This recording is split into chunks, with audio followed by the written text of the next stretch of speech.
चारवाक दर्शन को भारतीय दर्शन का सर्वाधिक भौतिकवादी और प्रत्यक्षवादी दर्शन माना जाता है। इसे लोकायत भी कहा जाता है क्योंकि यह आम जनमानस में प्रचलित विचारों के निकट था। चारवाक यह मानता था कि इस जगत का सत्य केवल वही है जो इंद्रियों द्वारा प्रत्यक्ष रूप से अनुभव किया जा सकता है। प्रत्यक्ष ही ज्ञान का एकमात्र साधन है और अनुमान, उपमान या शास्त्रों के आधार पर प्राप्त ज्ञान को अस्वीकार कर दिया गया। वेद, ब्राह्मण और ईश्वर की सत्ता चारवाक दर्शन में मान्य नहीं है। इस दृष्टिकोण से चारवाक को नास्तिक दर्शन की श्रेणी में रखा जाता है। चारवाक का मूल विचार यह था कि पदार्थ ही वास्तविकता है। यह संसार पंचभूतों से बना है और इन पंचभूतों के संयोग से ही चेतना और जीवन उत्पन्न होता है। आत्मा कोई अलग, शाश्वत या दैवी तत्व नहीं है। शरीर ही आत्मा है। जब शरीर नष्ट हो जाता है तो आत्मा भी समाप्त हो जाती है। इसलिए पुनर्जन्म, स्वर्गनरक या मोक्ष जैसी धारणाओं को चारवाक ने कल्पना मात्र माना। चारवाक के अनुसार जीवन का सर्वोच्च लक्ष्य सुख की प्राप्ति है। दुख से बचते हुए इंद्रियों के माध्यम से आनंद लेना ही मानव जीवन का सार है। उनके दृष्टिकोण से धार्मिक अनुष्ठान, यज्ञ, तपस्या या वेदाध्ययन का कोई मूल्य नहीं है, क्योंकि यह सब केवल पुजारियों और ब्राह्मणों द्वारा समाज पर नियंत्रण बनाए रखने का साधन है। वे स्पष्ट कहते थे कि यज्ञ में घी की आहुति डालने से आत्मा को मुक्ति नहीं मिलती, बल्कि उससे केवल ब्राह्मणों का पेट भरता है। चारवाक का दर्शन यथार्थवादी था और वह अनुभव की कसौटी पर ही किसी चीज को मान्यता देता था। अनुमान को उन्होंने अविश्वसनीय कहा क्योंकि अनुमान में त्रुटि की संभावना रहती है। इस प्रकार चारवाक का ज्ञान मीमांसा प्रत्यक्षवाद पर आधारित थी। उनकी नैतिकता भी इसी सिद्धांत पर टिकी थी। जब आत्मा स्थायी नहीं है और मृत्यु के बाद कुछ शेष नहीं रहता, तो मनुष्य को चाहिए कि वह जीवन रहते हुए अधिकतम सुख का उपभोग करे। इसीलिए चारवाक को भोगवादी भी कहा जाता है। किंतु यह कहना कि चारवाक केवल उच्छृंखल भोगवाद का पक्षधर था, सही नहीं है। वास्तव में वह केवल इतना कहता था कि जीवन के आनंद और सुख को व्यर्थ के धर्म, कर्मकांड और ईश्वर जैसी काल्पनिक धारणाओं के कारण दबाना नहीं चाहिए। चारवाक दर्शन भारतीय परंपरा में अल्पसंख्यक मत रहा और इसके शास्त्रीय ग्रंथ आज उपलब्ध नहीं हैं। केवल अन्य दर्शनों की आलोचनाओं में इसके विचार उद्धृत मिलते हैं।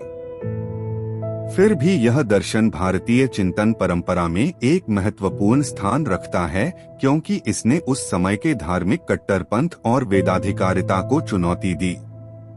इसने यह दिखाया कि भारतीय दर्शन केवल आध्यात्मिकता और ईश्वरवाद तक सीमित नहीं है, बल्कि इसमें भौतिकवाद और प्रत्यक्षवाद की भी एक मजबूत धारा मौजूद रही है। चारवाक दर्शन को अगर गहराई से देखा जाए तो यह केवल प्राचीन भारत की भौतिकवादी धारा नहीं थी, बल्कि इसमें वे बीज मौजूद थे जिनका सामय आज के आधुनिक विज्ञान और पश्चिमी दर्शन से देखा जा सकता है। चारवाक का सबसे बड़ा सिद्धांत था कि प्रत्यक्ष ही ज्ञान का प्रमाण है। यही विचार आधुनिक विज्ञान की बुनियाद है।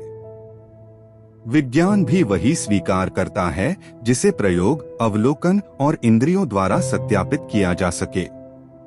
जैसे प्रयोगशाला में किसी वस्तु का बार बार परीक्षण करना और समान परिणाम प्राप्त करना ही वैज्ञानिक सत्य है। इस दृष्टि से चारवाक को भारतीय परंपरा का पहला प्राचीन वैज्ञानिक या वैज्ञानिक दृष्टिकोण रखने वाला दार्शनिक माना जा सकता है। चारवाक का यह कथन कि संसार पंचभूतों यानी पृथ्वी, जल, अग्नि, वायु और आकाश से बना है, उस समय की वैज्ञानिक समझ के अनुसार था। यद्यपि आधुनिक विज्ञान ने इसे परमाणु और अणुओं तक विस्तारित कर दिया है, परंतु आधारभूत दृष्टि वही है कि जगत का निर्माण पदार्थ से हुआ है और पदार्थ के संयोग से ही जीवन उत्पन्न होता है। आधुनिक जीव विज्ञान भी कहता है कि चेतना किसी आत्मा या ईश्वर की देन नहीं बल्कि यह मस्तिष्क की जैव रासायनिक प्रक्रियाओं से उत्पन्न होती है। चारवाक का मत की आत्मा और चेतना शरीर के साथ ही उत्पन्न और नष्ट हो जाते हैं, न्यूरोसाइंस और आधुनिक मनोविज्ञान के कई पहलुओं के बहुत निकट है। इसके अतिरिक्त चारवाक का ईश्वर विरोध भी आधुनिक दर्शन की कई धाराओं जैसे नास्तिकता, भौतिकवाद और अस्तित्ववाद के अनुरूप है। पश्चिम के विचारकों जैसे कार्ल मार्क्स, डार्विन और डॉकिंस ने भी यह माना कि प्राकृतिक प्रक्रियाओं को समझने के लिए किसी अलौकिक सत्ता की आवश्यकता नहीं है। डार्विन के उत्क्रांति सिद्धांत ने जिस तरह जीवन की उत्पत्ति को प्राकृतिक चयन से समझाया, वह चारवाक की उस भावना को ही आगे बढ़ाता है कि जीवन के लिए ईश्वर की आवश्यकता नहीं है। चारवाक का नैतिक दर्शन भी आधुनिक दृष्टि से प्रासंगिक है। उसने कहा कि जीवन का उद्देश्य सुख है और मृत्यु के बाद कुछ भी शेष नहीं रहता। आधुनिक मानवतावादी दर्शन भी यही कहता है कि हमें वर्तमान जीवन को सार्थक, सुखी और न्यायपूर्ण बनाना चाहिए। हाँ, अंतर यह है कि आधुनिक चिंतन सुख को केवल भोग के स्तर पर नहीं बल्कि सामूहिक कल्याण और सामाजिक न्याय से भी जोड़ता है। इस प्रकार कहा जा सकता है कि चारवाक दर्शन आधुनिक विज्ञान और दर्शन की कई धाराओं का प्राचीन रूप है।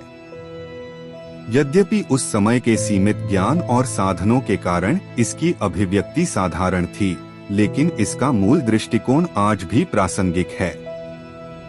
वास्तव में चारवाक ने यह साबित किया कि भारतीय चिंतन केवल धर्म, ईश्वर और आत्मा की परंपराओं तक सीमित नहीं था, बल्कि इसमें स्वतंत्र तर्क, प्रत्यक्षवाद और भौतिकवाद की भी गहरी परंपरा रही है।